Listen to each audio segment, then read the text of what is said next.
Already been here. Since I've been on your screen twice, I feel as though I'm already part of this museum, and I'm quite impressed with it, and I'm really touched that I have been invited and that I could come, because I'm on my way to the United States, and I was asked, and I said I would be here in a second, because it's not only my story, it is the story of thousands of people who gathered together to send these crazy boats into Gaza. How many of you have read this?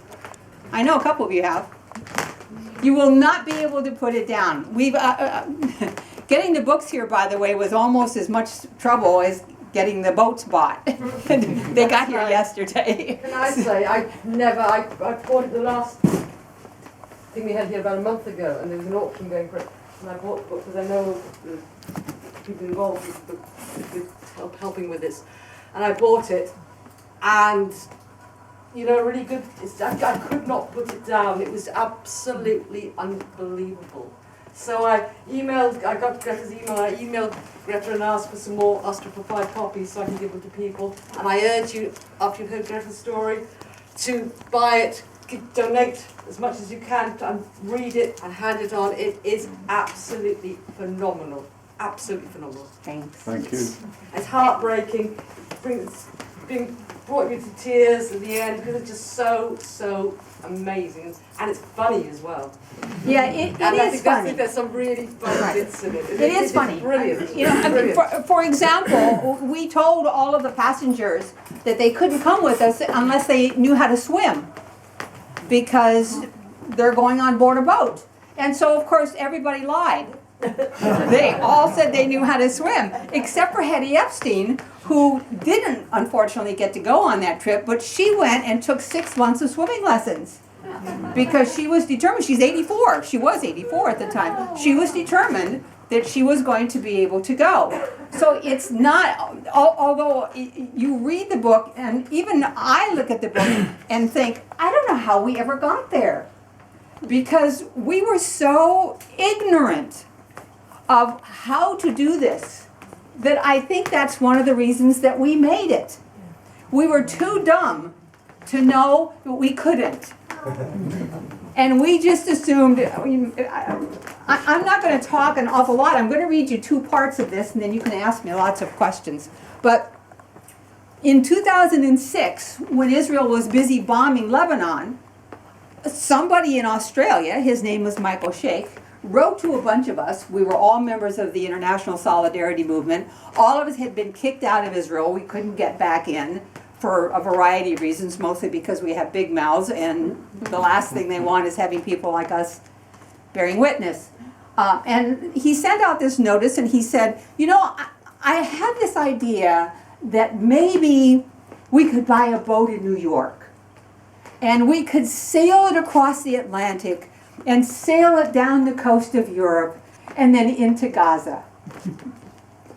I was sitting with my friend Mary Hughes Thompson, who is the other major co-founder. The 2 of us started this, and then we got another 5 people involved. And I looked at her and I said, oh, let's do it. Oh yeah, why not? Let's do it. This was in 2006. That's 7 years ago. It took us 2 years to put this all together.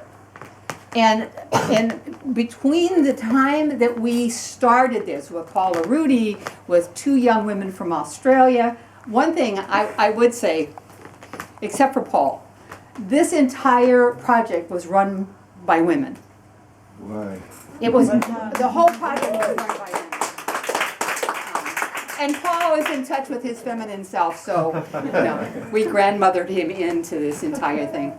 But we had decided that the only way that you could really get in, and that you could get the plight of the people of Gaza onto the world map, onto the attention of the world, was to actually sail a boat in or 2. And Israel had just come out and said that Gaza was no longer occupied. You all remember that?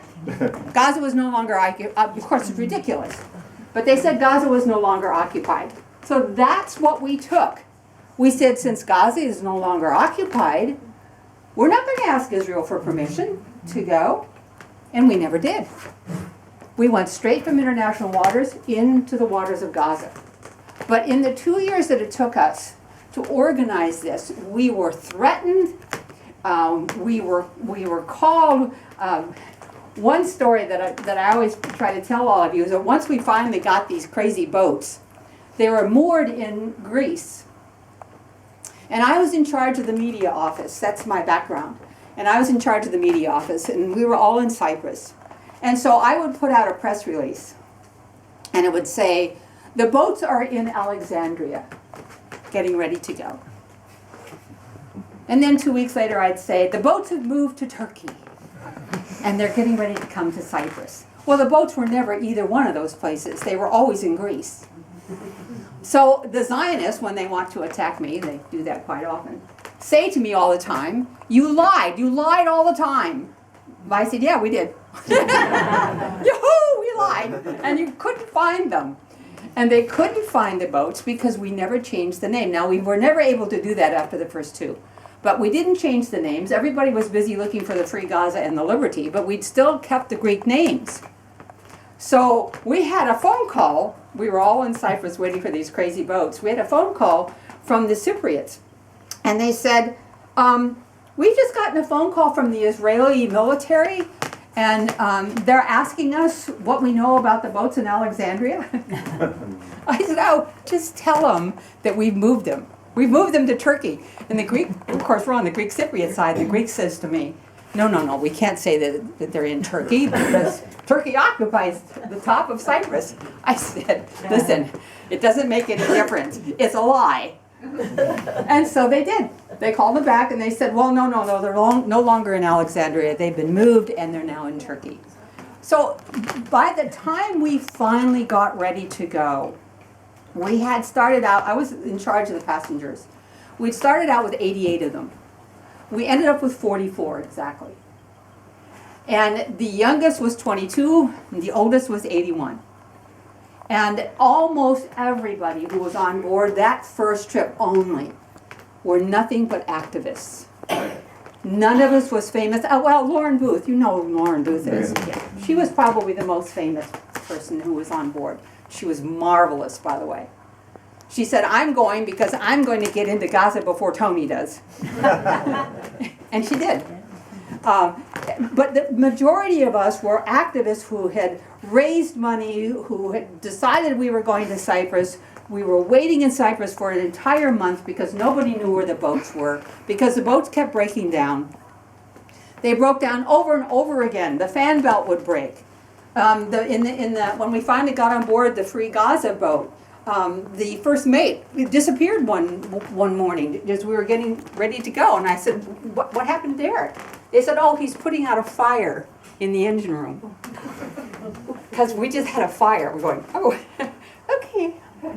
But by that time, we were so determined that when we got on these boats, the Free Gaza, which was the larger of the two boats, you can see them on the front here, it was the one with the mast.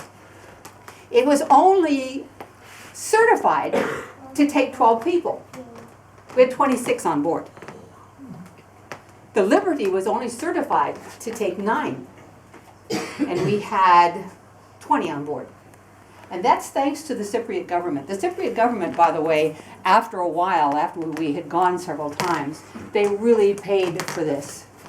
They paid for this because Israel leaned on them, the United States leaned on them, the EU leaned on them. They're just a small island. And ultimately, they told us we could no longer go. But we ended up going and getting there successfully 5 times. So the amount of effort that it took for us and the amount of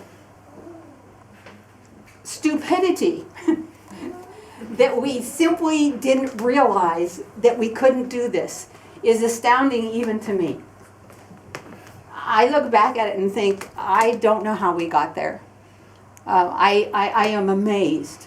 And we had kept saying to the people of Gaza, we are coming, we are coming.